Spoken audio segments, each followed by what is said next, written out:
Sir ଆପଣଙ୍କ ପରିଚୟ ଦେବେ। ଆଚ୍ଛା, ମୋ ନାଁ ହେଉଛି ହୃଦୟ ରଞ୍ଜନ ବର। ମୁଁ ମିଶନ ଶକ୍ତି ତରଫରୁ ଆଖଣ୍ଡ ଜ୍ୟୋତି ଫାଉଣ୍ଡେସନର ଆମର ଏସ୍ଏଚ୍ ମେମ୍ବର ମାନଙ୍କର ଏଇଟା ହେଉଛି ଆଜି ଯେଉଁ ୟୋଗ ଦିବସରେ ମୁଁ କିଛି ମାନେ ସେମାନଙ୍କୁ ହାଇଲାଇଟ୍ କରିବା ପାଇଁ, ଓଡ଼ିଶାବାସୀଙ୍କୁ ହାଇଲାଇଟ୍ କରିବା ପାଇଁ ତ ସେମାନଙ୍କ ପାଇଁ ମୁଁ ଏଠି ନେଇକି ଆସିଥିଲି। ତ ଆମେ ଆଜି ୟୋଗ ଦିବସ କେମିତି ପାଳିବା, କେମିତି ସୁସ୍ଥ ମଣିଷ କେମିତି ସୁସ୍ଥ ରହିବେ, ଯେଉଁ ରୋଗ ହେଉଛି, ଯେଉଁ ମାନେ ବହୁତ ପ୍ରକାର ରୋଗ ହେଉଛି, କିଛି ଯୋଗ ଫୋଗ ହଉନି, ବହୁତ ରୋଗ ହେଉଛି, ତ ତାର କେମିତି ଆମେ ସମାଧାନ କରିପାରିବା, ମାନେ ୟୋଗ କଲେ ସୁସ୍ଥ ରହିବେ, ସେଥିପାଇଁ ମୁଁ ଆମର ଏସ୍ଏଚ୍ ମେମ୍ବର ମାନଙ୍କୁ ନେଇକି ଆସିଥିଲି। ଆଉ ଏସ୍ଏଚ୍ ମେମ୍ବର ମାନେ ୟୋଗ ଦିବସ ପାଳନ କଲେ ଏବଂ ତାଙ୍କର ଘରେ ଫ୍ୟାମିଲି କେମିତି ସମସ୍ତେ ସୁସ୍ଥ ରହିବେ ତାଙ୍କୁ ୟୋଗ ଶିଖେଇବେ, ସେଥିପାଇଁ ମୁଁ ଏଠି ନେଇକି ଆସିଥିଲି।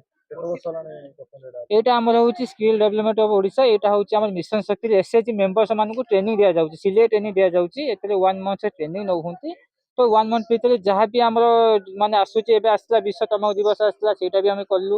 ଆଉ ଆଜି ଅଛି ୟୋଗ ଦିବସ ଅଛି, ସେଇଟା ବି ଆଜି ଆମେ ହାଇଲାଇଟ୍ କରିବା ପାଇଁ ନେଇକି ଆସିଥିଲୁ। ଆଉ ପିଲାମାନେ ବି କଲେ, ବହୁତ ଖୁସି ବି ହେଲେ। ଆପଣମାନେ ପିଲାମାନଙ୍କୁ ବି ପଚାରି ପାରନ୍ତି। ପ୍ରତିବର୍ଷ ଆମେ କରୁଛୁ।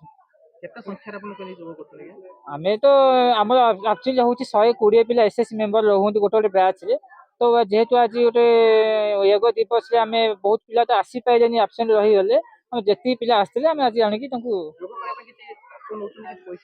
ନାଇଁ ନାଇଁ ଆମେ ପୁରା ସମ୍ପୂର୍ଣ୍ଣ ଫ୍ରିରେ କରୁଛୁ। ଏଇଟା ଏସ୍ଏଚ୍ ମେମ୍ବର ମା ମାନଙ୍କ ପାଇଁ ସମ୍ପୂର୍ଣ୍ଣ ଆମର ମାନେ କୋଉ ପିଲାଙ୍କଠୁ ଆମେ ଟଙ୍କାଟା ଖର୍ଚ୍ଚ କରୁନୁ। କୋଉ ପିଲାମାନଙ୍କୁ ପଚାରିବେ, କେହି ବି ଆମକୁ ଆମେ ପଇସା ହେଲ୍ପ କରୁନାହାନ୍ତି। ସବୁ ଆମ ତରଫରୁ, ଆମ ଆଖଣ୍ଡ ଜ୍ୟୋତି ଫାଉଣ୍ଡେସନ ତରଫରୁ ଆମେ ସବୁ କରୁଛୁ। ଯୋଗ ଦିବସର ମୁଖ୍ୟ ଉପକାରିତା କଣ?